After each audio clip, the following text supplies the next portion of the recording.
We are the voices against evictions. Firstly, we are touched by the newly proposed amendment to the PI Act. That's one thing that we are also raising today, and the ongoing xenophobic attacks across these three major cities, which is Western Cape, KZN, and Gauteng Province.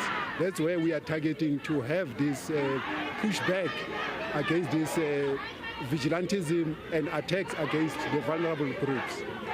We are not quite sure, but because we are seeing this much happening, more especially targeting the areas like your Uvel and the inner city of Joburg, chasing people out of their buildings, chasing people out of their homes. We've seen the numbers increasing, over 160,000 being forcefully removed out of the country with what they justify as voluntary repatriation, which is not. So the police have spent over 600 million that we're told with containing this xenophobic violence. But up to today, the police are not hands-on, are not assisting, but are just escorting the vigilantism wherever they are going and doing this harassment and damages that they are causing.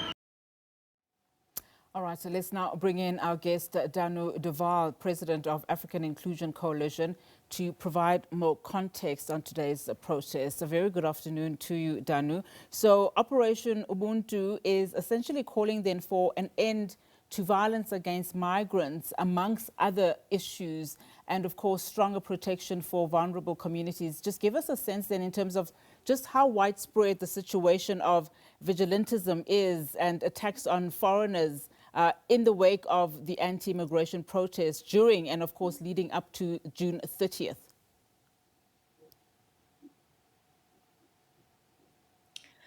The vigilantism in South Africa has been extremely bad. We have had many people be targeted with violence, brutalized, their shirts ripped off, but more than the vigilantism, it's also our government that has failed to support people who have then been targeted and then needed to go to repatriation sites where there's just a lack of human dignity for those people as well.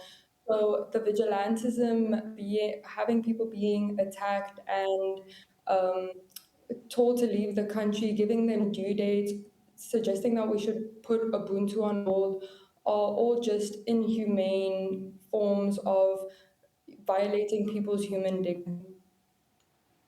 Yeah, Danu, to what extent then do you agree, I mean, to just some of South Africans, particularly those who supported, you know, the marches from organizations like March and March as an example, who say that their movements are not xenophobic in nature and that they are not necessarily scapegoating foreign nationals with inherent socioeconomic issues that are in this country, but they are frustrated with government?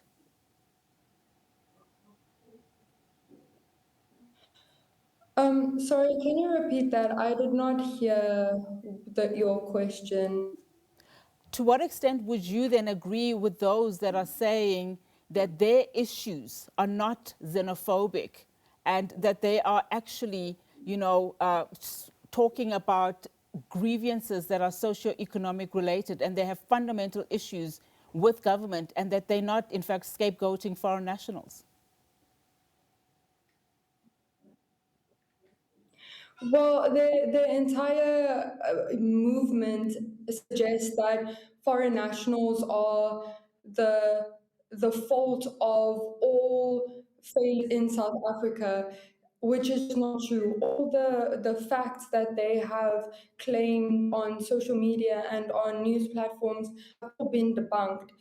How can a population or a group of people that do not even make up 4% of our population cause so much injustice in South Africa?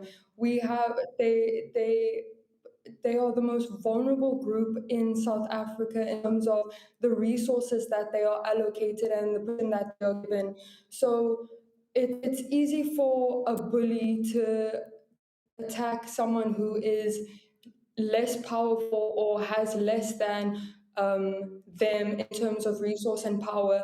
And understand the working class is extremely angry and because of the failures of our systems, but using foreign nationals as a scapegoat or a place of blame for all the failures that we see in South Africa is completely misdirected.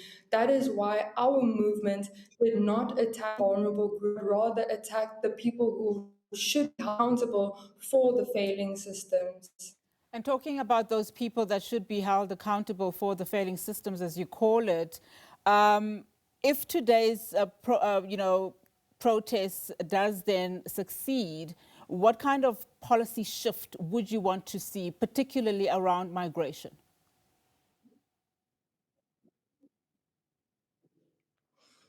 So we had a very wide range of demands because we had specific demands addressing each department or different departments of South Africa.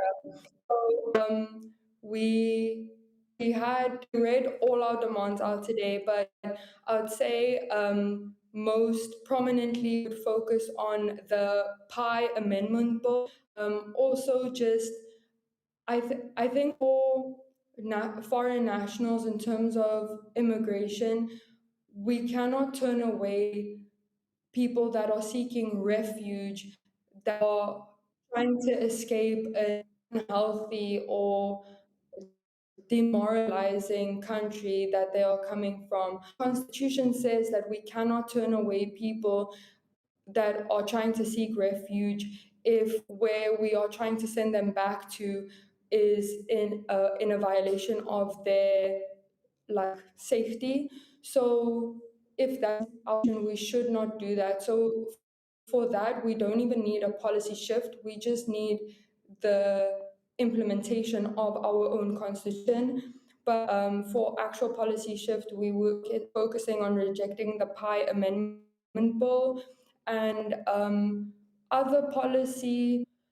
I'm not on the policies that would need to shift, but I can say that there should be consequences, legal consequences put in place for those that are violating and threatening other people's lives, because our constitution says that everyone, no matter your documents or status, has a right to human dignity. So if we can just put that first and prioritize that, then I think we would be much better off. All right, Dano, thank you so much for your time. Dano De Waal from African Inclusion Coalition, part of the 60 civil society organizations that marched today under Operation Ubuntu, of course, calling for an end, as they say, to xenophobia.